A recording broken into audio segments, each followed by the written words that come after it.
Hola, ¿qué tal? Nos encontramos en este maravilloso lugar, alrededor del cual, bueno, pues está fincada la casa de la iglesia en Veracruz.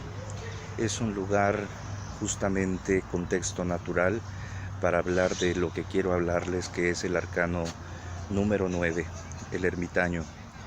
En este lugar, a la edad de quizás unos 9 años, venía muy seguido a lo que eran eh, encuentros juveniles, retiros espirituales, y yo sentía desde ese entonces la necesidad de entrar en el interior mío y de poder encontrar una realidad que palpaba ya con el espíritu, la realidad divina. A esa misma edad de 9 años es que descubro, a través de un sueño que tuve, la oportunidad de empezarme a instruir en el mundo del tarot. De tal manera que ese buscador en el interior siempre ha vivido dentro de mí. Por lo tanto, es natural que yo hable acerca del ermitaño. Siempre he sido ese ermitaño, ese buscador en soledad, esa persona que a pesar de encontrarse quizás con algunas otras personas en la misma ruta, en el mismo caminar, sabe que está sola y que es a través de la búsqueda interior donde se encuentra una verdad divina o toda la verdad divina. Más adelante de esos 9 años recuerdo también que, bueno, ya en mi instrucción como tal, yo hice 2 postulantados para ser monje benedictino. Entonces ahí es en donde empiezo también a conocer algunas disciplinas espirituales que me ayudan como ejercicios para ir encontrando todavía más y más acerca de las realidades de este arcano tan tan relevante para mí. Después de esa edad no tomo los hábitos, no tomé esa decisión, pero me decanté por el estudio de la psicología y luego del psicoanálisis y la psiquiatría más adelante. Bueno, es en la ciudad de Barcelona en donde conozco a una pareja de tarotistas, pero esta pareja usaba estos arcanos de una manera muy curiosa. Los usaba para escribir cuentos. Entonces estos cuentos era una manera de literatura heredada de su maestro, de su mentor, que era André Breton. Y bueno, pues Breton recorría los caminos del inconsciente, como lo sabemos, y de ahí, de ese buscar, traía hacia todos su arte. A mí me gustó mucho instruirme con ellos, con estos franceses, vivían muy cerca de donde yo, y bueno, pues heredé ese gusto por estar escribiendo. La verdad es que poco he cambiado en el estilo, pero he descubierto que esa es otra de las rutas para poder traer desde el inconsciente cosas hacia la conciencia, y cosas sagradas muchas más. Me identifiqué, por lo tanto, con algunos escritores muy famosos del mundo espiritual, como son Teresa de Ávila o el mismo Juan de la Cruz. De manera que vemos que el movimiento interior, que es lo que justamente tiene la persona que está embebida en el arcano mayor número 9, el movimiento interior, es producto, o al menos así lo veo, de el propio loco cuando está como fuerza primordial o fuerza primitiva, actuando no como una explosión, no a favor del estado de conciencia uno, que es el mago, el cual busca dominar las fuerzas de su propia naturaleza como de la naturaleza misma, las fuerzas del agua, del aire, el fuego, la tierra. No es hacia el dominio a través de la voluntad. En este caso, el loco está a favor del segundo estado de conciencia superior, que es la sacerdotisa, y por tanto se encuentra en la zona del reto, es decir, se encuentra en la zona del ermitaño. Y el ermitaño no es una fuerza explosiva, sino es una fuerza implosiva. Ahí la energía divina actúa hacia adentro, abriendo, yo me imagino, como cavernas, como cavando un poco con esta alegoría que nos regala Tolkien en El Señor de los Anillos, a manera de los enanos que iban cavando en Moria. Y bueno, nosotros sabemos que no nada más sacaban tesoros, había también criaturas ahí de la sombra que podían atacar. Bueno, más o menos de ese modo, con esa alegoría podríamos decir que esa fuerza implosiva va cavando en el interior de cada cual y llegamos a descubrir que existen algunas habitaciones en esa interioridad que son como estados de conciencia cuya riqueza de vivirlos, de experienciarlos, nos va a traer beneficios para poder ampliar nuestra conciencia. Entonces es un tanto como lo expresaba yo a través de los escritores y de los poetas místicos como Teresa de Ávila, es un tanto como lo que dice ella de las moradas, ahondar en el palacio interior e ir viendo cada uno de estos aspectos de uno mismo, estas habitaciones de esa morada divina. Bueno, con ello quiero decir que el buscador del interior va excavando, la fuerza es implosiva, entonces es un místico.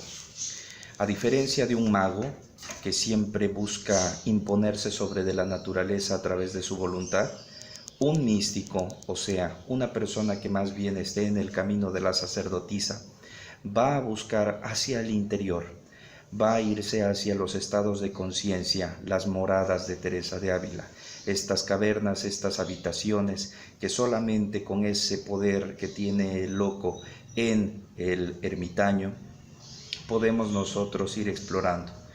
Un tanto yo diría que también esto se parece al camino del monje, de los 4 caminos diferentes, saben ustedes, el yogí, el fakir, el monje y el tántrico.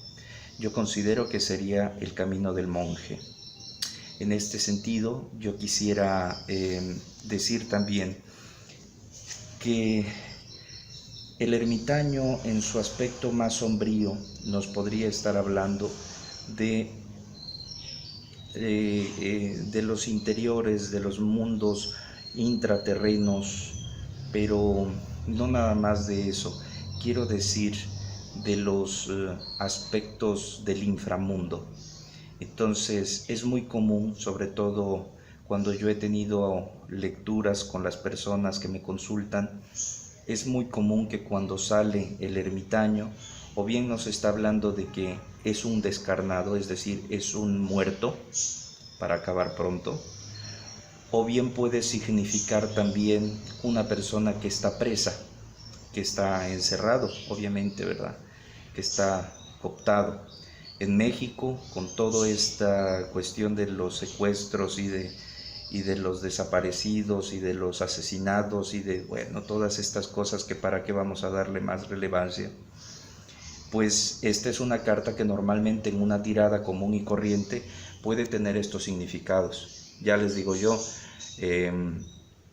al ser el ermitaño un experto en interioridades, nos va a hablar también de los inframundos, de los aspectos del más allá, si sale sobre todo en combinación o si nosotros hemos preguntado a propósito de saber qué tipo de ser es que nos está persiguiendo o que tenemos como sensación. El ermitaño puede ser un alma en pena, un familiar que esté como fantasma, una persona que de alguna u otra manera pues ha trascendido pero no acaba de irse, no acaba de llegar hacia la luz divina.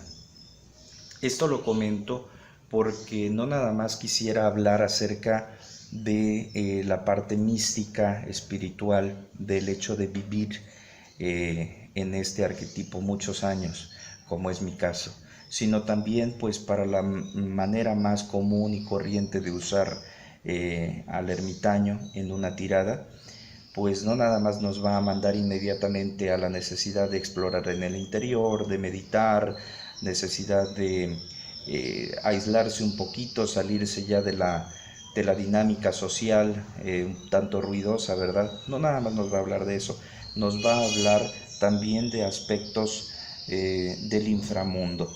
Como les digo a ustedes, nos puede estar indicando un muerto, nos puede estar indicando.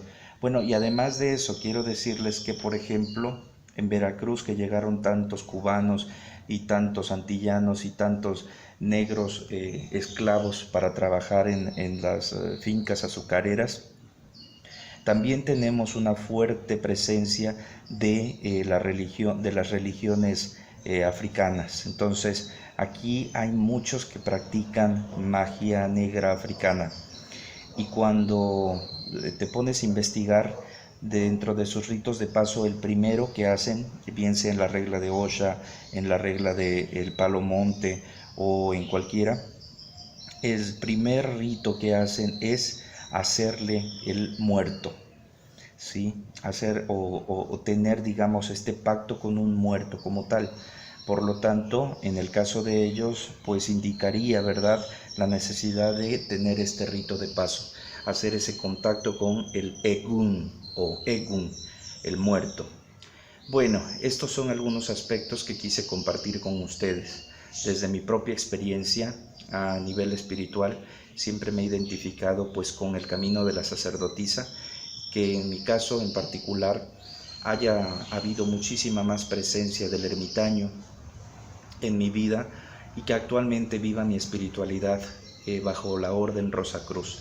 Yo soy un Rosacruz, estoy muy contento de continuar pues en este camino místico de descubrimiento profundo interior, y bueno, pues poder hablar del misticismo desde nuestra propia experiencia, hablar del misticismo que por muchos, bueno, ya cientos de años, miles de años, los Rosacruces de todos los tiempos han cultivado con diferentes métodos. Uno de ellos, y el más importante quizás, es que nosotros tenemos que meditar 2 veces al día.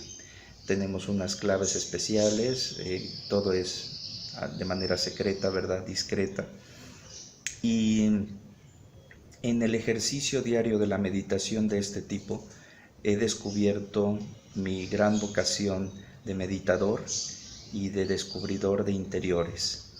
Como psicoanalista, pues también lo que me gusta mucho es ahondar en el inconsciente. Como psicólogo, pues una de mis orientaciones es la del psicoanálisis.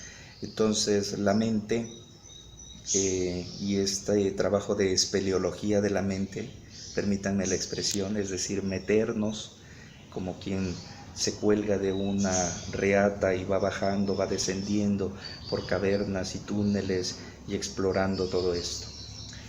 De ese modo me he vivido, y espero, bueno, pues que con esta charla podamos tener algunas luces acerca de este gran arcano.